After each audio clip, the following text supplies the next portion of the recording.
Hi friends, ഇന്ന് നമുക്കൊരു cream colour സാരിയിൽ വർക്ക് ചെയ്യാം. ഫസ്റ്റ് നമുക്ക് പിക്ചർ സെലക്ട് ചെയ്യണം. ഇവിടെ ഞാനൊരു നല്ല ഭംഗിയുള്ള പിക്ചർ സെലക്ട് ചെയ്തിട്ടുണ്ട്. ഇനി ഇതെങ്ങനെയാണ് ഇതിലേക്ക് ട്രേസ് ചെയ്യുന്നതെന്ന് നോക്കാം.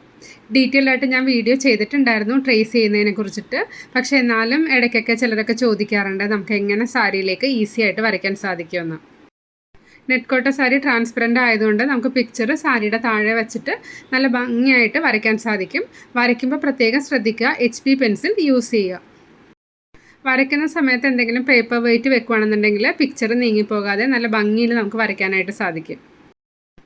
HB പെൻസിൽ യൂസ് ചെയ്തിട്ട് വരയ്ക്കുമ്പോൾ നല്ല സ്മൂത്തായിട്ട് വരയ്ക്കാൻ സാധിക്കും. അതുപോലെ തന്നെ പിക്ചർ നല്ല ക്ലിയർ ആയിട്ട് കിട്ടുകയും ചെയ്യും.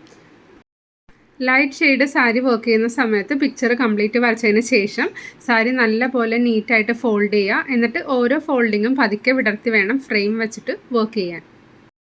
അതുപോലെ തന്നെ മറ്റൊരു കാര്യം പ്രത്യേകം ശ്രദ്ധിക്കുക, നമ്മൾ വരയ്ക്കുന്ന സമയത്തും പിക്ചർ നല്ല ക്ലാരിറ്റി കിട്ടുന്ന വിധത്തിൽ വേണം വരയ്ക്കാൻ. അപ്പോൾ നമ്മൾ വർക്ക് ചെയ്യുമ്പോൾ നീറ്റായിട്ട് വർക്ക് ചെയ്യാൻ സാധിക്കും. ഇവിടെ എൻ്റെ പിക്ചർ വരയ്ക്കൽ കംപ്ലീറ്റ് ആയിട്ടുണ്ട്. കണ്ടോ, ഇത്രയും തെളിഞ്ഞ് കാണാനായിട്ട് സാധിക്കും.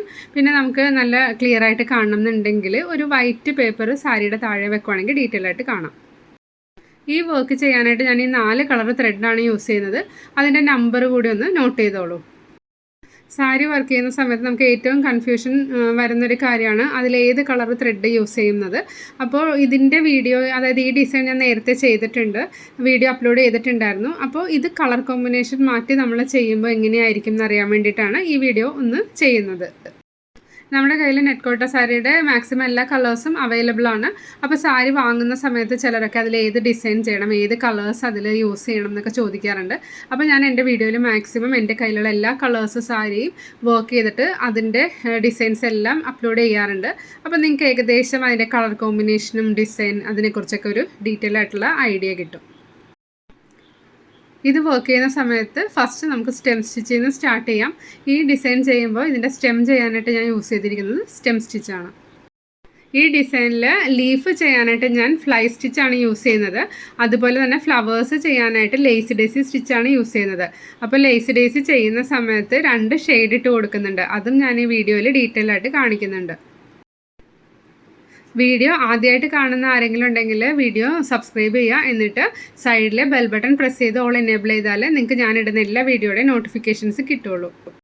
അതുപോലെ തന്നെ വീഡിയോ ഇഷ്ടപ്പെട്ടാൽ ലൈക്ക് ചെയ്യുക, നിങ്ങളുടെ കസിൻസിനും ഫ്രണ്ട്സിനും എല്ലാം ഷെയർ ചെയ്ത് കൊടുക്കുക കേട്ടോ. പിന്നെ എന്തെങ്കിലും നിങ്ങളുടെ അഭിപ്രായങ്ങളുണ്ടെങ്കിൽ അതെല്ലാം കമൻറ്റ് ബോക്സിലൂടെ അറിയിക്കുക. എല്ലാ കമൻസിനും മാക്സിമം ഞാൻ റിപ്ലൈ കൊടുക്കുന്നതാണ്. എന്ത് ഡൗട്ട് ഉണ്ടെങ്കിലും നിങ്ങൾക്ക് കമൻസ് ആയിട്ട് ചോദിക്കാം. ഇനി നമുക്ക് ഡീറ്റെയിൽ ആയിട്ട് ഈ വീഡിയോ ഒന്ന് കാണാം. സ്കിപ്പ് ചെയ്യാതെ കണ്ടു നോക്കുക, എന്നാൽ ഇത് നീറ്റായിട്ട് വർക്ക് ചെയ്യാനുള്ള ഐഡിയ നിങ്ങൾക്ക് കിട്ടുള്ളൂ.